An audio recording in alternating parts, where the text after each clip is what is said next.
What makes a successful signature shoe and what makes a successful signature athlete? Today, we are going to dive into this in this episode. My name is Jordan. I spent 10 years in brand marketing at Nike. I'm here to teach you sports marketing and what I learned through my career working with several signature athletes and others who wanted a signature shoe. Every athlete wants a signature shoe, by the way. We're going to talk about the 8 factors that make up a successful signature shoe, plus a bonus factor. We'll talk about the timelines and why the NBA and other companies so desperately want a big signature star right now. You'll be able to learn something and be able to apply this formula, whether you're signing athletes or whether you're looking and seeing whether something will be commercially viable or successful based on these factors. But if you're new to the channel, welcome. Please like, comment, subscribe. Let me know what you think about this video or what you want more of. All right, let's jump in. I've got 8 factors that I believe are the biggest factors in a successful signature shoe. This year, I think we saw the blueprint of one of the most successful of all time, Anthony Edwards and the AE1. That's tough for me as a Nike guy to say, but the campaign was absolutely incredible. And I think this one highlighted to me what was so important. We also have on the other side a athlete that I got to work with, Ja Morant, right before his signature shoe. It was one of the last projects I worked on at Nike a little over 2 years ago.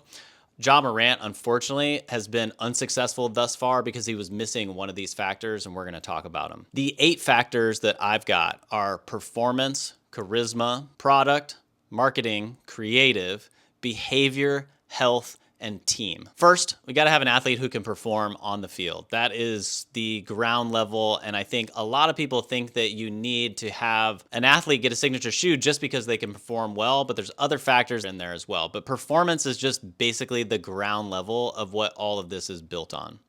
Second, you have to have charisma. And this is where a lot of people get mixed up. And charisma can be a very subjective term. So sometimes people will look at athlete A and say, oh, he or she is the best at their sport or they're doing this thing. Why do they not have a signature shoe?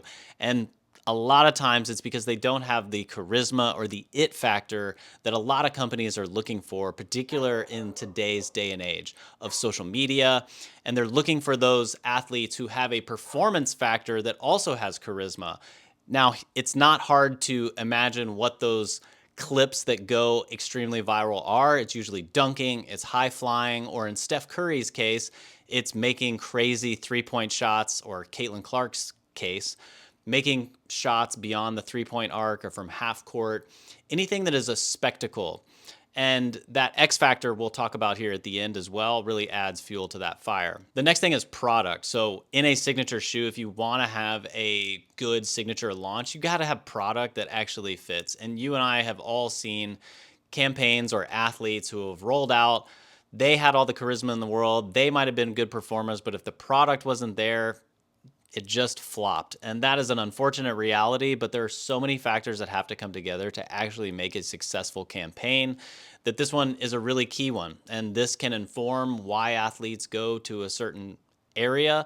You know, a lot of times athletes grow up playing in Nike and they want a Nike shoe. Sometimes in the other manufacturers, they will actually get more attention, but historically maybe haven't had as good a product. I actually believe that most brands now can do pretty good product.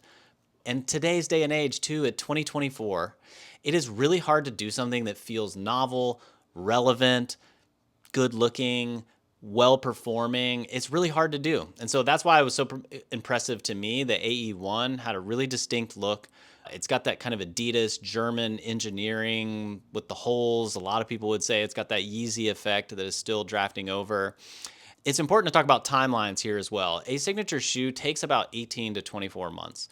So there are a lot of factors that are in here, and maybe we can do a future video on this. If you're truly going to do a signature shoe, and one of the big bad secrets in this industry is that a lot of times they've got a shoe, they've got a form that is already kind of there, that's maybe in the line for 2 to 3 years from now, and you actually have athlete A or B who comes along, and you're like, oh, actually, we could align them with that, throw their name on it, put some of the colors and little factors that they might want to have on it, and you can call that a signature shoe. Customers can sniff that out sometimes. The product has to be great. Next then, after the product is baked and the athlete is happy, which is becoming a rarer and rarer occurrence these days, then it goes on to the marketing team and they have to get it out into the world. And so you have to have a pretty good marketing strategy and a marketing plan. The distribution, where it's going to go, where it's going to show up, who you're going to align it with, what PR, what magazines, what social platforms you're going to utilize, how you're going to utilize the athlete's platform versus the brand's platform. All of those things come into the marketing plan. But then we have to get good creative. So once it gets time, what is the creative concept that actually can work with the shoes, the story that they're trying to tell, and how can we mash that up with something that is creative, relevant to the culture, that can travel far, that people are going to like, that people are going to participate in and share. And again, I'm going to use Adidas and the AE1 as a great example here. They came out of the gate talking smack to a bunch of other brands. And the important thing here, though, is that I've seen other companies try to do this with athletes, but it's not the athlete who's leading the charge, the company who's leading.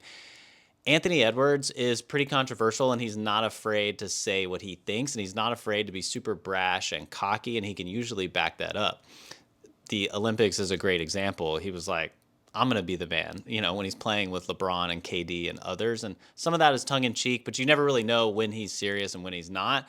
But he took shots at every other sneaker brand. Enragement equals engagement. And so when you get people talking and get them all frustrated and like, oh, he's capping on the Luka, and oh, he's talking smack about the Ja Morant and all this, and he's talking smack about Jordans, that got people talking, and it got the campaign to travel much farther than it would have otherwise. All right, two of the biggest factors here in the last three. One is health. So an athlete just has to stay healthy. And this past year, we saw Anthony Edwards was a great example of that. Ja Morant, on the other hand, has suffered health this past year when he tore his shoulder, season-ending injury that was really unfortunate. And we've seen many athletes who get plagued by this. Derrick Rose is an example who just retired, who had all the energy in the world and had Nike really afraid for a little while because Adidas was really crushing at that time. They had Derrick Rose. He was in Chicago, this homegrown kid.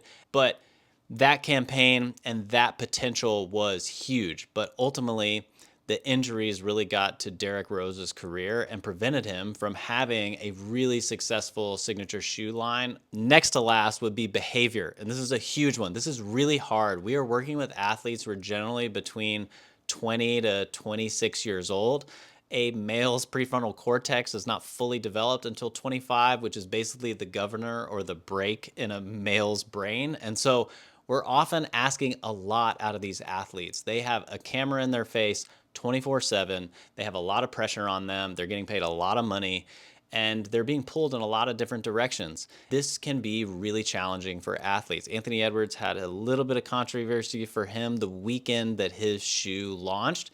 He has somehow successfully dodged that one.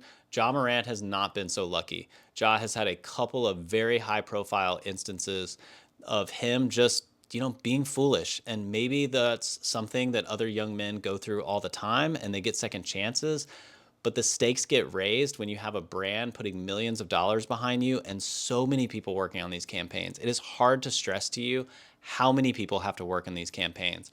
Product designer, from sketch artist to colorist to PLM's product line manager, someone guiding through that whole process. They have people who are focused on getting the right fit and feel for that athlete. They have people who are working with the factories. There are people on the factory side who are working. There's shipping and receiving. There are people who are directing and deciding which accounts are going to get each one of these shoes. There's whole marketing teams. There are directors, creative directors, so many people who touch this from end to end. That then when you have an athlete's behavior that is the thing that can get the whole thing torpedoed, it can be really frustrating and really disheartening for everyone involved. Sometimes the company does not deliver as well, and the athlete goes all the way. Something happens with the company where they end up in controversy. I think about Steph Curry and Under Armour. The Under Armour CEO got a lot of flack for his political views in a really politically charged time. And so there's all kinds of friction and things that can interrupt this process. And that is why it is so precarious to make it through all of these elements. Last but certainly not least is the team around the athlete. And this can be both internally, their management team, the people who have their ear. Unfortunately, for a lot of athletes, the yes men around them who will just do anything that they say, who gas them up, regardless of whether they're acting a fool or not. But this can also be then their team on the field or on the court. And sometimes you have great athletes who might have great product and cool marketing and all of those other elements, but they don't have the team that can ultimately help them win. You think about an athlete like LeBron James in the early days with the Cleveland Cavaliers. He was enough to get them all the way to the finals every year, basically, but couldn't quite get them over the hump. There are plenty of athletes throughout history who have had that example: Kobe Bryant, Michael Jordan, and others who maybe had all of these other elements, but they didn't have the team to help them get over the top. Because ultimately, what helps solidify all this is winning championships and winning on the basketball court. Basketball is the example that we're using a lot here. All right, the final X factor that I've added to this list is underdog. And I think underdog represents a couple of elements. A lot of people wanted to know why an athlete like Asia Wilson didn't get a signature shoe. A lot of times, the traditional adage that people would say is that big men don't get signature shoes, and the same could be said for big women. If you just are really good and have a great fundamental game, like say a Tim Duncan, and you're not high flying, in the women's case, Caitlin Clark became such a spectacle and an underdog because she is not only undersized, but she also has the spectacle of making incredible acrobatic shots at a really high rate. Steph Curry would be the men's comp for that. Steph Curry is not your prototypical signature athlete. He's undersized and he has incredible acrobatic skills that draw people's attention, that get shared. Ja Morant, I think, was another example of this, who has that underdog mentality. He seems undersized. He went to a small university. He wasn't recruited at one of the big programs like Duke or Kentucky. And so he's got that underdog element that people love to contribute to. The last element of the underdog here that I think is really relevant is the city. And I think both Anthony Edwards and Ja Morant have that. And they're not on one of the coastal cities. They're not on the Lakers. They're not on a New York team. They're not in Chicago with traditionally bigger markets. They're in a smaller market, and there's this rabid fan base who's wanting to see a winning team finally, and then will show up through thick and thin, unlike some of the bigger cities where they can tune it out and move on and have other things to entertain them when the team is not doing really well. So I think that underdog mentality is really big, to see that extra element of synergy that really takes these things over the top in an exponential way. All right, those are the big foundational elements of what make a signature shoe. Let me know what questions you might have on the signature process or what you think. We certainly are waiting to see Asia Wilson's shoe. We are waiting to see Caitlin Clark's shoe.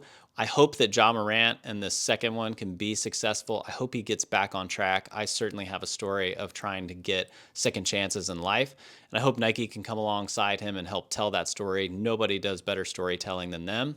But so far, right now, Anthony Edwards and Adidas have the best signature campaign that I've seen in years. Let me know what you think here in the comments, and don't forget to like, comment, subscribe. Thanks so much. I'll see you next time.